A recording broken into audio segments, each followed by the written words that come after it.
दोस्तों आज हमारे YouTube चैनल पर 100 लोगों की फैमिली हो चुकी है और आप सभी ने इतना प्यार दिया, अपने भाई को इतना सपोर्ट किया। मुझे तो उम्मीद ही नहीं थी कि आप जैसे आप मुझे सपोर्ट करोगे, वरना मैं तो बस ऐसे ही सोच रहा था कि भाई क्या पता कौन मेरे रामायण को कोई सुनेगा या कोई मुझे कोई पसंद करता है।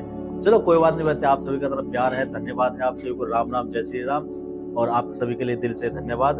और आज हमारे यूट्यूब चैनल पर जो हमारे 100 लोगों के लिए जुड़े हैं, तो आज हमने उनके लिए कुछ सोचा है कि आप सभी के लिए आज मैं जो रामायण हम लेकर आए थे उस रामायण का पूरा रिव्यू दिखाएंगे। क्योंकि जब हम रामायण को पढ़ते हैं ना, जो रामायण की हम हेडलाइन होती है, यदि हम उसको भी पढ़ लेते हैं तो ये समझ लो, क्योंकि हम जो हेडिंग पढ़ते हैं ना तो हमारा मन वहां पहुंच जाता है। जो लाइन हम पढ़ेंगे वहां पे हमारा मन पहुंच जाएगा। तो जल्दी समय ना निकाल कर, मतलब ज्यादा समय ना लेकर, आपको हम इस रामायण का रिव्यू दिखाते हैं और दिखाते हैं आपको। मैं ज्यादा नहीं पढ़ा पाऊंगा, थोड़ी थोड़ी पढ़ूंगा, तो आप इसको वीडियो रोक के आप इसको पढ़ लेना, ठीक है। तो आइए वीडियो की स्टार्टिंग करते हैं। और यदि हमारे चैनल पर आप नए हो तो यूट्यूब चैनल को सब्सक्राइब कर लो, क्योंकि हम ऐसे ही सनातन धर्म के ग्रंथों को आप लोग सुनाते रहते हैं, ठीक है। चलिए साथियों, वीडियो की स्टार्ट करते हैं। ये वो रामायण है, गोस्वामी तुलसीदास चरित्र, चित्र में श्री रामचरितमानस, हिंदी अनुवाद सहित। ये प्रभु श्री राम की है। और ये आपको रामायण कैसे दिखती है आगे चल गए। और इसका जो कोड है वो है 2295। ये कोड है। यदि आपको ये रामायण खरीदनी है तो आपको ऑनलाइन जाके मिल जाएगी। जब आप इसको सर्च करोगे तो ये आपको सर्च करने का आपको मिल जाएगी। गीता प्रेस गोरखपुर, टीका प्रसाद हनुमान प्रसाद की पोतार की, कोड नंबर 2295, ठीक है। अब इसका हम रिव्यू करते हैं। चलिए, राम राम, जय श्री राम। आज जब भी आप इस रामायण का उठाएं या जब भी आप इसे पढ़ने बैठें तो सबसे पहले आपको अपने गुरु को प्रणाम कर लेना है, अपने भगवान को प्रणाम करना है, और उसके बाद ही इस रामायण को ओपन करना है, ठीक है। चलिए स्टार्ट करते हैं और सुनाते हैं आपको अपने रामायण। सुनाएंगे नहीं, आपको सिर्फ दिखाएंगे। ये देखिए, रामायण की जो स्टार्टिंग है पहले पृष्ठ से ही, ये रामचरित्र की जो जन्मभूमि ममपुरी सुहावनी, उत्तर दिशि बहर सरयू पावनी, अयोध्या में जो राम मंदिर बनने जा रहा है, अभी पूरा नहीं हुआ है। ये उसकी एक फोटो है जो कि बहुत ही सुंदर भव्य है। और जब ये मंदिर बन जाएगा और तब हम जाएंगे वहां पर घूमने, आप भी वहां पर चलना। अगला है, यहाँ पर शिव हैं, यहाँ पर पार्वती माता हैं, और यहाँ पर पार्वती माता शिव जी से कथा सुन रही हैं। और ये पूरी पूरी रामायण चित्र में है, जो कि इसमें जो सब कुछ है वो भी चित्र में है। राम कथा सुंदर करतारी, संशय विहग उड़ा विनिहारी। तो यहाँ पर ये कथा सुन रही हैं। यहाँ पर प्रभु श्री राम, हनुमान और लक्ष्मण और माता सीता की जो है वो अच्छी छवि है श्री रामचरितमानस चित्र में। बहुत ही सुंदर है ये, मुझे लगी। ये देखिए, यहाँ पर ये मैं इसको 1600 रुपये खरीद के लाया था। मैंने इसकी वीडियो मैंने पहले बना दी जिसमें सारे ग्रंथ दिखाए थे, लेकिन चलो एक बार इसको अच्छी तरह से कर देते। कुरियर डाक से मंगवाने के लिए Gita Press Gorakhpur 27305, book Gita Press .org, Gita Press book shop.in, वहां पर आप सर्च कर सकते हो और यहाँ पर आपको ये बुक मिल जाएगी। यहाँ पर आपको कुछ विशेष बात दी गई है। विगत कई वर्षों से जिज्ञासु पाठकों को विशेष मांग पर पिछले वर्ष पहली बार 4 रंगों में आर्ट पेपर पर 129 आकर्षक चित्रों के साथ प्रकाशित श्रीमद् भागवत गीता की भांति ये 4 कलर में है और 129 इसमें चित्र हैं। बहुत ही अच्छी है। यहाँ पर आप पढ़ सकते हैं, इनको मैं थोड़ा जूम कर देता हूँ, आप जूम के पढ़ते हैं। नव प्राण के विश्राम स्थान जो 12 पृष्ठ पे है, नंबर 1 विषय पृष्ठ संख्या, मास प्राण के विश्राम स्थान, प्राण विधि, मंगलाचरण, गुरु वंदना, ब्राह्मण संत वंदना, कल वंदना, असंत संत वंदना, राम रूप में जीव मात्र की वंदना। ये वो है जो तुलसीदास ने वंदना कर रखी है। ये आप इनको पढ़ लेना। मैं क्योंकि ये काफी लंबी हो जाएगी तो मैं इसलिए आपको सिर्फ वीडियो बना के दिखा रहा हूँ, आप इनको रोक के वीडियो पढ़ लेना। अगले पेज पर है, ये देखिए, ये बहुत है इसके अंदर। भगवान का वरदान, राजा दशरथ पुत्र यज्ञ और रानियों का गर्भवती होना, श्री भगवान का प्राकट्य, बाल लीला आनंद, विश्वामित्र राजा दशरथ से राम लक्ष्मण का मांगना, विश्वामित्र की रक्षा, अहिल्या अवतार, श्री राम लक्ष्मण सहित विश्वामित्र का जनकपुर में प्रवेश, ये यहाँ तक है। ये दूसरा हमारा अयोध्या कांड है, और अयोध्या कांड के बाद है हमारा यहाँ पर ये, यहाँ पर कुछ नहीं है। आगे चलते हैं। बहुत अच्छी, आप इसको पढ़ लेना रोक के, क्योंकि मैं तो इसको एक बार यूं ही आपको दिखा रहा हूँ रिव्यू करके, क्योंकि जब हम इसको पढ़ते हैं देखते हैं तो बहुत एक मन में अच्छी इच्छा होती है कि क्यों ना हम भी रामायण पढ़ें। यहाँ पर हमारा अरण्यकांड है जो कि 112 नंबर पे है और ये 699 पेज है। ये वाली जो हमारी हिंदी गिनती है, ये हमारी गिनती पहले उसमें हिंदी में है, ये इंग्लिश में नहीं है। ठीक है, ये आपको जानकारी होनी चाहिए। हिंदी के अक्षर हैं, हिंदी वाली गिनती आपको पहचान होनी चाहिए। यहाँ पर आपका सुंदरकांड है, मंगलाचरण, हनुमान जी का लंका को प्रस्थान, सुरसा से भेंट, छत्र छाया पकड़ने वाली राक्षसी का वध, ये बहुत कुछ सब कुछ इसमें दिखाया गया है। यहाँ पे लंका कांड है और ऐसे ही इसमें अनेकों दिखाए गए हैं। यहाँ पे चित्र सोचिए, यहाँ पे चित्र सोचिए, यहाँ पर आप इसे देख सकते हैं। नवपरायण के विश्राम स्थान जो 9 दिन का है, 8वां है, 7वां, 6वां, 5वां, 4था, 3रा, 2रा, पहला विश्राम। 1 दिन से लेके और 9 दिन में आप इस रामायण को पढ़ सकते हैं। कितने पेज पे विश्राम लेना है, कितने से दूसरा विश्राम कितने पेज पर है, तीसरा विश्राम कितने पेज पर है और पहला विश्राम, दूसरा, ये सब लिखा हुआ है। और ये है मांस प्राणी के विश्राम स्थान, पृष्ठ संख्या। पहला विश्राम 55 पेज पे है, दूसरा 79 पेज पे है, तीसरा 127 पे, 123 और चौथा 156। ये इस तरह से आपको गिनती मालूम होना चाहिए। और इस प्रकार ये 30वां स्थान है। ये देखो, ये 30वां स्थान यहाँ पर हमारा अवेलेबल है। पूरे 30 दिन है, 1124 और 55 पेज से यहाँ पर हमारी इस प्रकार ये रामायण होने वाली है। यहाँ पर पारायण विधि दी गई। यहाँ पर ये जब हम रामायण की स्टार्टिंग करते हैं तो यहाँ से पहले हम इनको पढ़ लेते हैं, उसके बाद ये रामायण की स्टार्ट करते हैं। ये विद्यावान मतलब आह्वान, जो रामायण के आह्वान करने की विधि है वो है ये पारायण विधि। अब यहाँ पर चलते हैं। यहाँ पर भी मंगल आचनम है जिनको हम नमन करते हैं। उसके बाद यहाँ से आगे बढ़ते हैं। गोस्वामी तुलसीदास जी की यहाँ पर वो है, तुलसीदास जी की यहाँ पर जो तस्वीर दिखाई है बहुत ही अच्छी लग रही है, गोस्वामी तुलसीदास जी महाराज। और यहाँ पर है श्री राम जी की एक राज दरबार की झांकी, बहुत ही सुंदर है श्री राम दरबार की झांकी। यहाँ से हमारे रामायण की स्टार्टिंग होती है। श्री रामचरितमानस प्रथम सोपान बालकांड और यहाँ पर श्री गणेश को नमा, श्री पार्वती शिव को। चलो मैं आपको जल्दी दिखा देता हूँ। यहाँ पर हमारे रामायण की स्टार्टिंग इस प्रकार है। यहाँ पर राम है, यहाँ पर सीता जी हैं, यहाँ पे हनुमान जी हैं, यहाँ पे राम है। ये वाल्मीकि है जो रामायण को लिख रहे हैं। उस समय मोर के पंख से रामायण लिखी जाती थी क्योंकि उस वक्त हमारे भारत में जो थे पेंसिल नहीं थी, तो एक सिहाई होती थी जो कि पेड़ पे आती थी और उसको पीस के उसका रख निकाल के और एक मोर के पंख से तब उसको हम एक कागज पर लिखते थे या किसी पन्ने पर लिखते थे। ये देखिए यहाँ भगवान विष्णु माता और माता लक्ष्मी है। ये श्री क्षीर साई भगवान श्री लक्ष्मी नारायण क्षीर सागर में रहते हैं। ये गुरु वंदना है, ये गुरु हैं, ये शिष्य हैं। और इस प्रकार दोनों का गुरु और शिष्य का भाव ऐसा होना चाहिए। इसमें काफी चित्र हैं जो कि बहुत ही अच्छे लगे मुझे। ये देखो, ये अब की जो अखत अलौकिक तीर्थ राव देई सच फल प्रगट प्रभाव, ये प्रयागराज का जो आज इलाहाबाद है वहां का चित्र है ये, और बहुत ही सुंदर है। ये श्री नारद जी हैं। ये है पृथु, महाराज पृथु द्वारा पृथ्वी रूपी गौ का दोहन। इसके जो पृथु है ना, इन पृथु की हमें अलग कहानी सुनाएंगे, तो इसके बारे में थोड़ा विशेष ध्यान रखें क्योंकि हमारी जो धरती है वो एक पृथ्वी माता है। इसका दोहन करके उन्होंने इसको बनाया था। और ये आप पूरी रामायण 4 कलरों में आप देख सकते हैं। यहाँ पर अभी 3 है, एक लाल है, एक काला है और ये छोटा ये हरा है। और इस प्रकार हमारी ये रामचरितमानस गोस्वामी तुलसीदास जी की बनाई गई है। ये श्री ब्रह्मा जी है, ये माँ भगवती सरस्वती हैं, ये भगवती गंगा है। और ये इस प्रकार ये देखो पूरी की पूरी इस प्रकार हमारी ये रामायण होने वाली है। आप इसको पढ़ सकते हैं। ये सनत कुमार है, सनकादि, ये 4 मुनि हैं जो आज भी बच्चे के रूप में है, कभी ना बड़े हुए ना कभी छोटे हुए।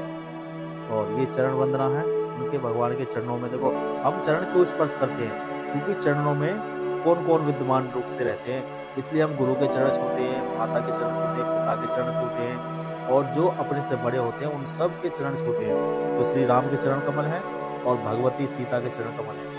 आपको ये पता होना चाहिए कि चरणों में कितने लोग विद्यमान होते हैं, तो इस प्रकार हमको चरण स्पर्श करना चाहिए। और चरण स्पर्श करने से सबसे पहले क्या होता है, क्योंकि हम जब भी किसी के चरण को छूते हैं तो हमारा जो अहंकार है वो नीचे की ओर गिरता है, हमारा अहंकार कम होता है। तो ये आपको विशेष ध्यान रखना चाहिए। चरण वंदना क्यों होती जाती है। ये भगवान नर नारायण है। आज मेरी तबीयत थोड़ी खराब है क्योंकि मुझे जुकाम हो चुका है, इस वजह से आवाज थोड़ी सही नहीं आ रही है। ये भगवान नर नारायण है जो कि भगवान के ही रूप में एक नर नारायण थे और एक घोर तपस्या की थी। इनका भी चरित्र हम आपको सुनाएंगे, ये श्रीमद् भागवत में है। धीरे-धीरे इस प्रकार हम रामायण को पढ़ते जाएँ, चलते जाएँ। इसको आपको जब भी आप रामायण पढ़ें ना, तो आपको इसको बड़े ध्यान से समझना है। ये महर्षि अगस्त्य जी हैं, जिन्होंने गंगा को अपने उदर में रख लिया था, पी लिया था उनको और ऐसे पी लिया था उसके बाद में उनको छोड़ दिया था। तो बहुत ही यार हम रामायण को जब भी हम पढ़ते हैं, समझते हैं, ये वहाँ का सरयू, पावन सरयू नदी का अयोध्या धाम का चित्रण है। मतलब ये जो रामायण है ना मुझे बहुत ही अच्छी लगी। मैं आपको क्या बताऊँ इसके बारे में कि बस मुझे ऐसा मन करता है कि इसको पढ़ता ही जाऊँ, बस कभी उठूँ ना। आप देख सकते हैं इसको। अच्छा, यहाँ पर ये जो छंद है, इसका जो कलर है वो दूसरा कलर है। देखिए यहाँ पे थोड़ा अलग कलर है, यहाँ पे भी ये पढ़ रहे हैं हिंदी वाले जो पढ़ते हैं, ये थोड़ा हरा है, ये काला है और ये फिर लाल है। और इस प्रकार ये 4 कलर में आपको दिखती है। ये देखिए ये है शिव विवाह, जब शिव जी का विवाह हुआ था उस समय का चित्रण है यहाँ पर। कितना सुंदर है। जब हम पढ़ते हैं ना तो अपनी मन की आँखों से हम वो सब दृश्य देख पाएँगे। और रामायण को पढ़ने के लिए मैं आपको बता दूँ, ये शिव जी के पुत्र हैं कार्तिकेय जी, जो कि इनकी मोर की सवारी है। क्योंकि भगवान शिव को वरदान मिला था, उसको एक राक्षस था, उसको वरदान मिला हुआ था कि भगवान शिव के पुत्र से ही उनका वध हो सकता है राक्षस का। तो क्योंकि उसे पता था राक्षसों के भगवान अकेले हैं शिव और उनकी कोई मतलब उनको विवाह भी नहीं है, तो अकेले रहेंगे। तो इस बार उन्होंने सब वो सब इसमें बताया गया है। ये देखो, जो शुरू में हमने दिखाया था पार्वती जी का भगवान शिव से श्री राम कथा सुनने के लिए दिखाया आपने। अच्छा, यहाँ पे मैं आपको बता दूँ, जब सती जब सती का स्वर्ग गमन हो गया था, जब अपने आप को उसमें जला दिया था, तो उसके बाद से पार्वती का विवाह हुआ शिव जी से और विवाह होने के पश्चात तब ये इनको थोड़ा ज्ञान हुआ, तब उन्होंने इनसे पूछा कि प्रभु, उस समय आपने जो राम कौन थे, उन राम के बारे में आप मुझे बताओ। तब शिव जी ने पार्वती को संपूर्ण राम कथा सुनाई थी।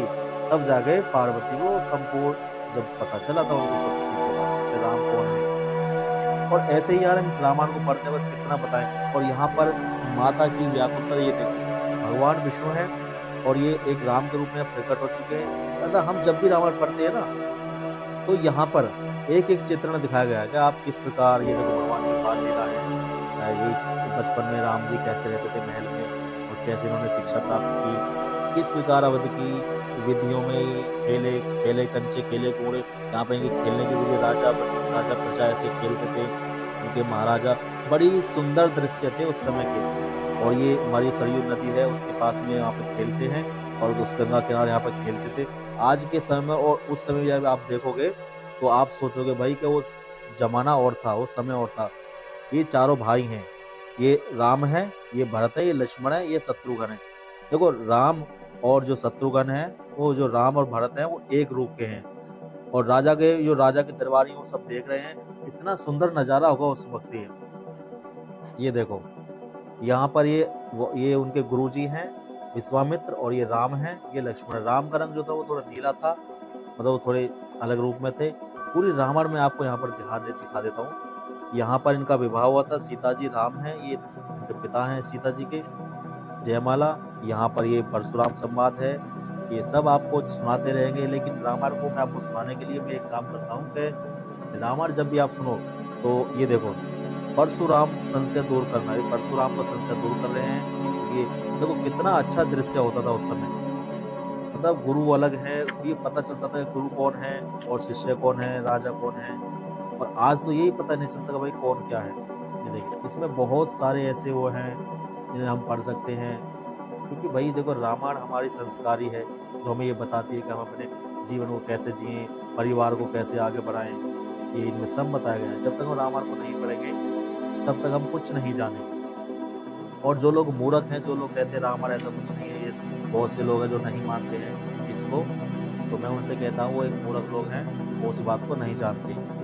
ये देखिए, ये मैं आपको बताऊँ सुमंत का अयोध्या लौटना, ये सुमंत जी हैं, जो अयोध्या लौट कर आए थे। उस समय सड़कें नहीं होती थी, कच्चे रास्ते होते थे, तो यहाँ पर ऐसे ही गुज़ारा मतलब करते थे वो लोग। उस समय सड़कें कहाँ थी, क्योंकि उस समय त्रेता युग था, तो कैसे वहाँ पर हो सकता। देखो पहले भोजपुरी रामायण में आपको एक-एक करके दिखाऊँ तो बहुत बड़ी वीडियो बन जाएगी, इसलिए मैं आपको जल्दी से दिखा रहा हूँ। तात राम जस आये सो देखो, जो सबहु करे मोर मत एहु। अब ये कौन है भाई, गुरु राम, ये पता ना कौन-कौन है। चलिए कोई बात नहीं, हम आगे चलते हैं। वैसे रामायण तो बहुत बड़ी है, ये देखिए यहाँ से लेकर यहाँ तक ये छंद ही छंद है सब। सब के सबसे ज़्यादा छंद ही छंद है। ये श्री राम है, श्री राम का अभिनंदन कर रहे हैं गुरु वशिष्ठ राम लक्ष्मण। इतना सुंदर नज़ारा होगा उस समय जिन्होंने देखा होगा श्री राम ने। ये आनहु चरम कहती विपेते ही, ये हरण को देखकर सीता जी पुकार रही हैं राम जी को। ये देखिए सीता हरण है, ये रावण का वेश बनकर आया था, ये उस समय का ये चित्रण है। यहाँ पर ये राम लक्ष्मण भटक रहे हैं जंगल में, सीता जी को ढूंढ रहे हैं। तो ये देखिए पूरी की पूरी रामायण, ये शिव का ये जब हमारी रामायण खत्म होती है तो ये सीता ये है, ये विलिनी है, और विलिनी का खत्म हो गई थी श्री राम जी के दर्शन करने के बाद परलोक गमन हो गई थी, सबरी का स्वर्गमन, और उसके बाद इनको चिता में जला दिया था, सही चला गया था, उनका जो आत्मा थी वो स्वर्गगमन हो गई। तो इस प्रकार यार पूरी की पूरी रामायण में यदि आपको दिखाने लग जाऊँ तो बहुत ही सुंदर और बहुत ही अच्छी है ये, लेकिन बस जितनी मैं इसकी गुणगान करने लगूँ वो बहुत ही कम है। ये हनुमान जी है जो कि इनको ले जा रहे हैं, ये आज के चित्रण हैं, लेकिन उस समय जो था वो बिल्कुल असली नज़ारा था, बहुत ही सुंदर नज़ारा था। ये देखिए बहुत ही सुंदर है, मैं इसकी क्या तारीफ करूँ, क्योंकि देवी देवता भी स्वयं राम जी की तपस्या करते करते थक जाते हैं, उनका गुणगान करते करते थक जाते हैं, उनसे भी इनकी जुबान निकला जाती है श्री राम का गुणगान करने के लिए। तो हम ये देखिए यहाँ पर श्री राम द्वारा विभीषण की रक्षा, राम है या इनकी विभीषण की रक्षा कर रहे हैं। और इस प्रकार ये देखो मैंने आपको पूरी रामायण यहाँ पर दिखा दी है, और भाई ये रामायण है हमारी। ये वीडियो मैं इसलिए लंबी कर रहा हूँ क्योंकि यहाँ पर आप चित्र देख सको। यहाँ पर ये रावण मरा हुआ है, रावण जो सिर अलग अलग है इसके, और ये डोली भूमि गिरत दस कत्तर, यानी भुजाएं अलग हैं, सर अलग हैं। इस प्रकार रावण की मृत्यु हुई थी, और बीच में बचा था जो शरीर था उसका, एक सर बचा था, 2 हाथ बचे थे, यानी कि जो व्यक्ति जैसे आता वैसे ही बचे थे। बाकी इसके सर है, भुजाएं सब अलग अलग गिरी हुई। आप देख सकते हैं इसके शरीर को, बड़ा सुंदर नजारा था। ये देख लो इस प्रकार रावण की मृत्यु हुई थी। और ये पूरी की पूरी रामायण आपने इसमें देख ली है। ये हनुमान जी सीता जी के पास गए, हनुमान सीता जी को लेने के लिए, और उसके बाद यहाँ पर आगे चलते यहाँ पर सीता जी की अग्नि परीक्षा हुई। यहाँ पर ये जो अग्नि है वो अग्नि है, उसके बाद यहाँ पर असली सीता को दिया गया राम जी को, लेकिन इस बात को कोई और नहीं जानता था। और यहाँ से हम आगे चलते हैं, लेकिन यहाँ पर हम आगे कुछ देखते हैं और कुछ और भी है। अरे यहाँ पर सप्तम सोपान है, उत्तरकांड है, उत्तरकांड देखते हैं इसमें क्या क्या है। यहाँ पर दिखाया गया है ये सप्तम कांड कौन सा है, ये श्री रामचरितमानस का 7वां उत्तरकांड है। अच्छा यहाँ पर हम चलते हैं आगे को, और यहाँ पर मुझे लगता है ये सीता सहित अनुज प्रभु आवत थे। हाँ ये उसके जो रावण के बाद का चित्रण है, ये उसकी कहानी है, जहाँ पर राम जी चले थे, लंकापति रावण को मार देने के बाद अयोध्या वापस आए थे। यहाँ पे राम जी का राज तिलक हुआ, और राज तिलक करने के बाद उनको राजा के रूप में रखा गया, और राम ने कई हजारों वर्ष तक पता ना मुझे, या इसमें लिखा हुआ है रामायण में, लेकिन मुझे ये नहीं पता कहाँ पर है, कई सालों वर्ष तक राजा राम ने राज्य किया था। उसके बाद जब राम का समय हो जाने का तब वो वहाँ से चले गए। ये देखिए पूरी की पूरी रामायण मैंने आपको दिखा दी। यहाँ पे 4 संत कुमार हैं, यहाँ पे ये सब राजा के रूप में भगवान श्री राम हैं जो इनसे मिलने आए थे अयोध्यापुरी में सरयू नदी के किनारे। भाई क्या बताऊँ, ये तो आप खुद ही देख लो, जब आप इसको लेकर आओगे ना तब आप ही इसको दर्शन करना, खुद पढ़ना, उनका विचार करना। ये देखो, और कहाँ तक मैं इसकी बताऊँ, ये काकभूषणी है, एक पक्षियों का भी झुंड था जो कि श्री राम की कथा होती थी। ये गरुड़ है, ये वो हैं कोकभूषणी। ये देखिए पूरी की पूरी यहाँ पर जो कथा, वहां पर जो हमारी रामायण पार्वती शिव ने शुरुआत करी थी रामायण की, वो यहाँ पर आके समाप्त हो गई। यहाँ पर शिव ने पार्वती को पूरी रामायण सुना दी है, और अब यहाँ से जो आगे है वो श्री वाल्मीकि जी ने जो लिखा है, वो स्वामी तुलसीदास ने जो लिखा है, ये वही है, इसमें और कुछ भी नहीं है। ये भगवान की कुछ लीलाएं हैं जो कि अलग से लिखी गई हैं, क्योंकि रामायण यहाँ पर समाप्त हो चुकी है। ये देखिए पूरी रामायण मैंने आपको दिखा दी है। अब ये मत कहना कि आपने रामायण नहीं दिखाई हमको, ये पूरी रामायण है, ठीक है। ये शिव है, और ये है हमारे लोमस मुनि के पास काकभूषणी जी। ये पूरी रामायण समाप्त हो चुकी है, और लास्ट में इसमें मुझे लगता है कुछ भी नहीं है, इसमें कुछ और बचे हैं। भगवान श्री राम हैं, ये भजन कीर्तन करने वाले भक्त हैं भगवान के। कलयुग में तो भाई भगवान का नाम ही तारनहार है, बाकी और कुछ नहीं है इसमें। तो खत्म होने वाली रामायण यहाँ पर समाप्त हो चुकी है। भगवान श्री राम सीताराम की झांकी है एक बार यहाँ पर। और यहाँ पर एक चित्र की सूची दी गई है, क्या कहाँ पर कौन सा चित्र है, यहाँ पर भी दिखा गया है। और यहाँ पर गोस्वामी तुलसीदास जी की संक्षिप्त जीवनी लिखी गई है, लास्ट में है इस रामायण में यहाँ पर। और आगे चलते हैं तो यहाँ पर श्री राम श्लोक का प्रश्नावली है। और इसके बाद क्या है, इसके बाद भाई कुछ नहीं है, ये चौपाई बालकांड का में सत्संग में ये कुछ चौपाई लिखी गई हैं रामायण के बारे में। और यहाँ पे शिव ने पार्वती को रामायण पूरी सुना दी है और इनका जो फल भोजन था वो ये है। और यहाँ पर हमारी ये रामायण है वो समाप्त हो चुकी है। तो आप मुझे ये बताओ कि ये रामायण आपको कैसी लगी। दोस्तों कमेंट करके आप मुझे ये बताइए कि आपको ये रामायण कैसी लगी, और कमेंट करके ये बताइए कि आप इस रामायण को कैसे सुनना चाहते हैं। तो अभी तो मैं इस रामायण को नहीं सुनाऊंगा, वैसे हमारे चैनल पर और 2-4 वीडियो मैंने पड़ी हुई है रामायण की, लेकिन इस रामायण को पढ़ने के कुछ नियम हैं जो मैं नियम आपको कुछ बताने वाला हूँ, ठीक है। लेकिन इस रामायण को पढ़ने के लिए आपको कभी भी रामायण को, जैसे कि अब कभी रामायण आपने खोल ली, कभी पढ़ ली, कभी बंद कर दी, कभी खोल ली, ऐसा नहीं है। इस रामायण का जो नियम है वो या तो महीने में करती है आपको, 9 दिन में पढ़नी है, ठीक है। इसमें इसी की वीडियो में ऑलरेडी बना चुका हूँ रामायण पे, तो आज हम उसके बारे में नहीं बताएंगे, आप वीडियो देख लेना, क्योंकि राम का आपको कब पढ़नी कब नहीं पढ़नी है ये आप चैनल पर जाकर देख लें। चलिए जल्दी मिलते हैं नेक्स्ट वीडियो में, तब तक के लिए राम राम, जय श्री राम, धन्यवाद, हर हर महादेव।